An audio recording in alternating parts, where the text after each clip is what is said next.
After this video lecture, students will be able to read and obtain information from phase diagrams. So if we look at our example down below of our phase diagram, we have multiple components. Okay, so the first thing we have here is our vapor pressure curve. So this red curve here shows us the equilibrium that's occurring between the liquid and gas phase. Okay, the green curve here is representing the sublimation curve and basically separating your solid and your gas phase. Okay, and then this is our melting curve, which separates our solid and liquid phase. Now the curve is going to be dictated by the substance that you're looking at, okay, so as well as the pressure and the temperature of that substance. So depending on what pressure you're at and what temperature you're at, that's going to dictate what phase of matter you are actually in. Okay, now when we're along one of the curves, okay, we're basically representing the presence of both the solid and the liquid, or the liquid in the gas, or the solid in the gas. So basically that equilibrium or that change is being represented on those actual curves. Now, at the point where the three curves intersect, that's known as the triple point. Okay, and that's where all three phases, solid, liquid, and gas, are being represented or are present in equilibrium.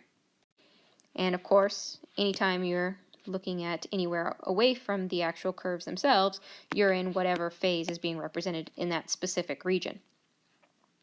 Now, the critical point, remember, is going to represent, once again, that temperature and pressure at which you are at the last-ditch effort of having a liquid phase. Okay, so remember your critical temperature and pressure, that's when you have that liquid in its last-ditch effort before it moves on to supercritical fluids, which we're not going to discuss in great detail, or we're not going to discuss really at all in this course. But hopefully you understand the points along this curve. Now let's go ahead and let's look at a couple of specific curves. Okay, so on the left we have the phase diagram for H2O. Okay, and on the right we have the phase diagram for CO2. Okay, and so if we go ahead and we look at our scale, okay, we have our pressures, okay, on the left-hand side, okay, 1 atm, or, you know, basically standard pressure conditions. For H2O, if we go ahead and move all the way out, as we continue to increase our temperature, we're going to pass through the various phases. So we're going to go from solid into the liquid and eventually into the gaseous phase as we maintain that constant pressure. So basically there's this nice transition through all three phases of matter, and that's why when we look at our heating and cooling curve, or excuse me, our heating curve for H2O, you know, we see as we heat, you know, we go up to the melting point, we plateau out, basically enter into the liquid phase. As we go up through the liquid phase, we eventually reach the boiling point, okay, and then we plateau out, and then we enter into the gaseous phase. So we see this process at a constant temperature, or excuse me, constant pressure of 1 atm. As we increase that temperature, as we keep adding heat, we're subsequently going to move into the various phases.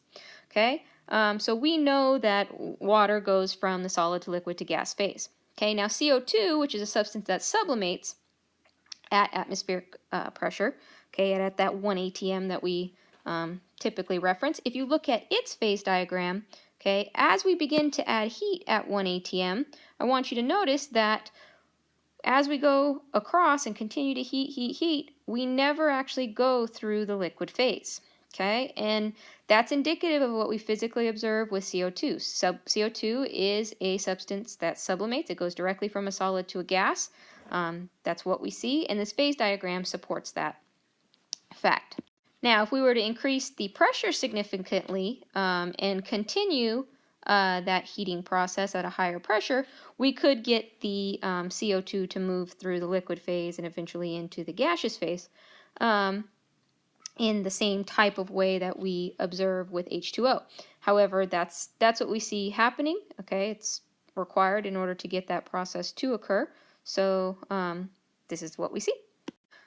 So we can also use the phase diagrams to, figure out what phase of matter will be at a specific temperature and specific pressure. So basically, there's lots of information that you can glean from the phase diagrams themselves.